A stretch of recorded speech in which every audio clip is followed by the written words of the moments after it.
Hello, everyone. Today we will be presenting a Monte Carlo simulation of economic indicators.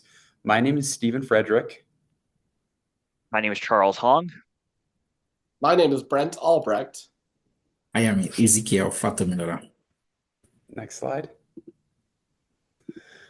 To start off, as we were preparing to get this project going, we saw that there's been a lot of volatility in the markets today, both in the equity markets and in the debt markets as well.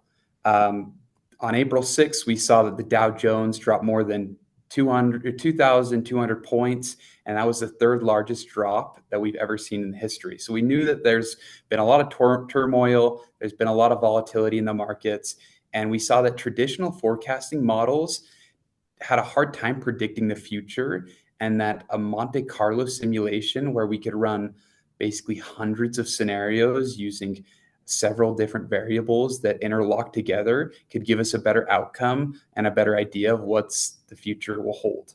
Next slide. Basically, the objective of the project was to simulate the future paths of key US economic indicators using a Monte Carlo framework informed by historical data trends.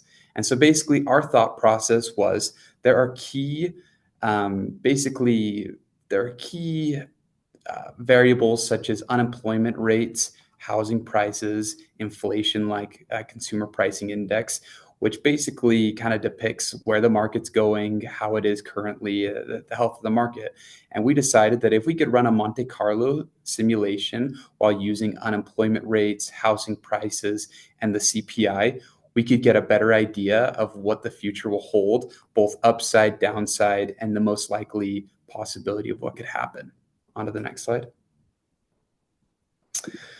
During this project, we decided that we wanted to use as much of the code that we've learned in class as possible. And so we used everything that we could think of. And for this project, we tried to leverage several Python libraries to collect clean data and analyze several economic data points.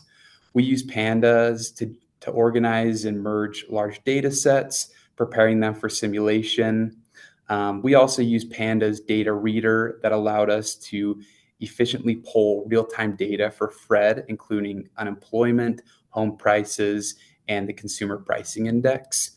NumPy powered our numerical analysis, generating random variables and calculating means and covariances for Monte Carlo simulations.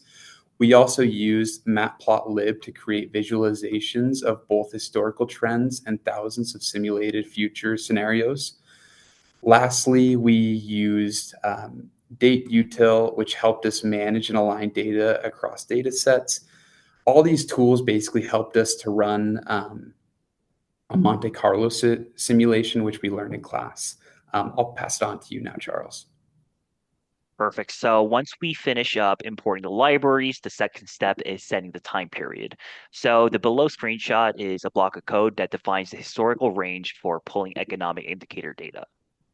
So we decided to use a from date for December 1st of 1988 and a to date to January 1st of 2025.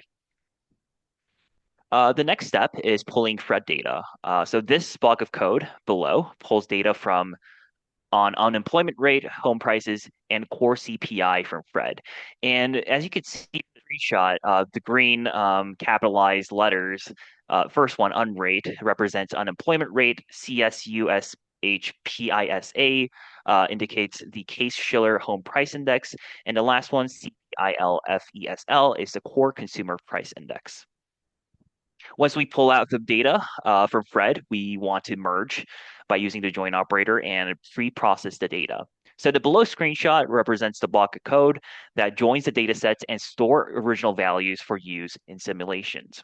And the reason why we take the data frames into a NumPy array is because we need to store these historical data or values to plot them into a graph using Plotlib.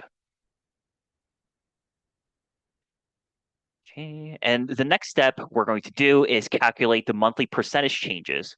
The block of code below represents converting raw values into percent changes and dropping missing data. So from lines 23 to 25, it converts the raw values into percent changes by using PTC underscore change. And in line 28, we use a drop NA to drop missing data. And we want to convert the raw values into percent changes for standardization. And I'll pass it on to Brent. Yeah, so once we have those historical percent changes, we are ready to calibrate our Monte Carlo simulation.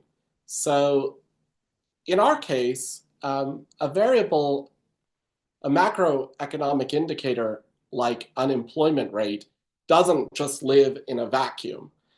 In fact, other macroeconomic indicators are correlated to it. And so a change in it may be accompanied by a change in other variables. And so what we need to do to perform our calibration is actually calculate not only the historical mean vector that contains the means of each of the arrays of percent changes for each of the economic variables, but we also have to calculate what's called the covariance matrix. So in our generalization of the Monte Carlo simulation work that was done in the class, we're going to be sampling actually from a multivariate normal distribution rather than a single variable normal distribution. And for that reason, we need that covariance matrix to explain how those economic indicators vary with one another, hence the name covariance. Next slide, please. We chose to run our simulations for 24 time steps. So we're going to be performing simulation for the next 24 months. And we chose to run 100 scenarios.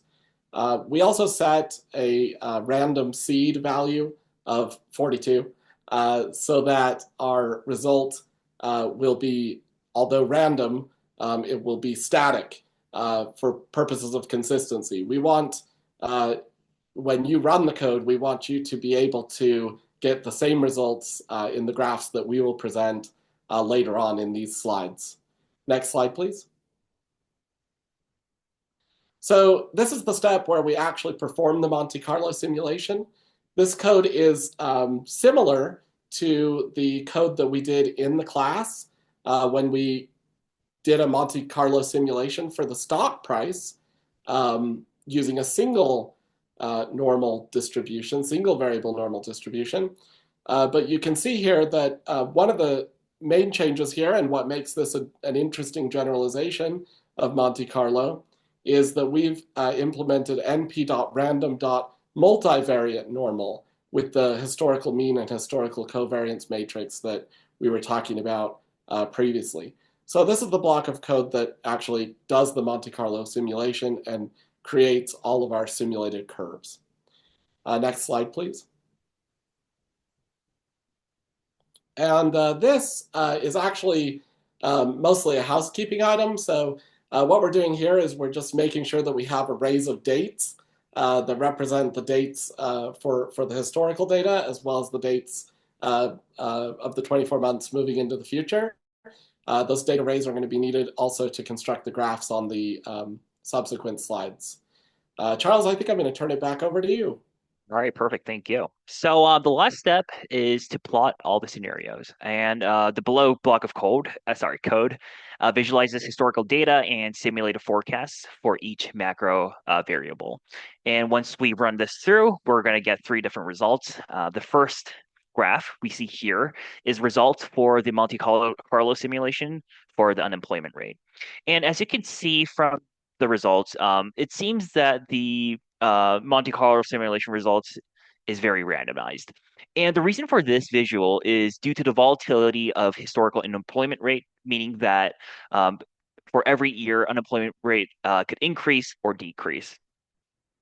And for the next result, home price index, we see that there's a more linear trend line compared to the unemployment rate. And this is because historically home prices have been increasing steadily, and it is much more predictable compared to the unemployment rate. Lastly, we have the result of the consumer price index Monte Carlo simulation, and compared to the previous home price index, it's even more linearly increasing. And the reason for this is because historically we've always seen an increase in inflation rates. And I'll pass it on to Ezekiel. Thank you so much, Charles. I would be walking us through the limitation in our forecasting as it affects the major crisis. Starting with the data we use data from December 1988 to January 2025, early parts.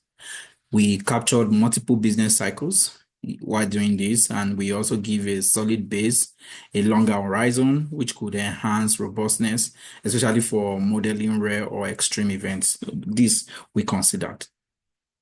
And part of why we were doing this, let me just say the important thing to note is the major crisis, 2000, the dot-com bubble, 2008 financial crisis, and COVID-19 were included in the historical data, but not specifically modeled as distinct events, which limits scenario-specific accuracy. I would want us to know that as we go on. Another thing that is noteworthy is the fact that we considered unemployment rate simulation. The Monte Carlo simulation generated a wide range of outcomes, due to unanchored projections. And this approach really helps us capture uncertainty, but it lacks anchoring to a policy scenario or economic baseline. And lastly, for the unemployment rate simulation, the trade-off was intentional to reflect, today's economic ambiguity, which helps us, increase the variability in our output. Right now, I'll be walking us through the limitation and the, structural shocks. Crisis is not explicitly modeled, like we said earlier on, because, for example, one part of the things we need to consider is 2008 crisis, for example, really exposed, models of failure and systemic risk. And this is not separated in our simulation logic, which is one of our limitations. Another thing is the dot-com bubble. If we had considered that, we would also have been able to see that there were overvaluation and tech collapse, which were part of our history, but not isolated in this, simulation.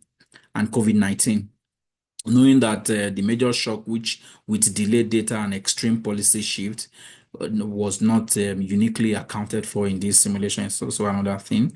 And while also looking ahead, we also realize that in the future, and perhaps if we had also considered in this simulation, would have also seen the importance of the current tariff war with the rising global tariff and reciprocal trade policies, which are active and there are uncertainties, but we did not factor them in this simulation. So our key limitation, this crisis introduced, structural breaks, which our model treat as historical noise rather than as forecastable drivers. Next slide, which is the conclusion. So we modeled 100 plausible future scenarios for unemployment, home prices, and inflation across a 24-month horizon. And these outputs reflect economic uncertainty, but not specific policy path or crisis simulation. And our use of historical correlations and volatility provides realism, but it excludes the explicit shocks which could skew outcomes in extreme events. So if you are wondering what then is the final takeaway from this presentation, I would say that this work really shows the value of scenario simulation, especially when historical anchors are unstable. But it also reminds us of forecasting without crisis-specific modeling, which means the nuance of sudden systemic disruption. Thank you so much for listening.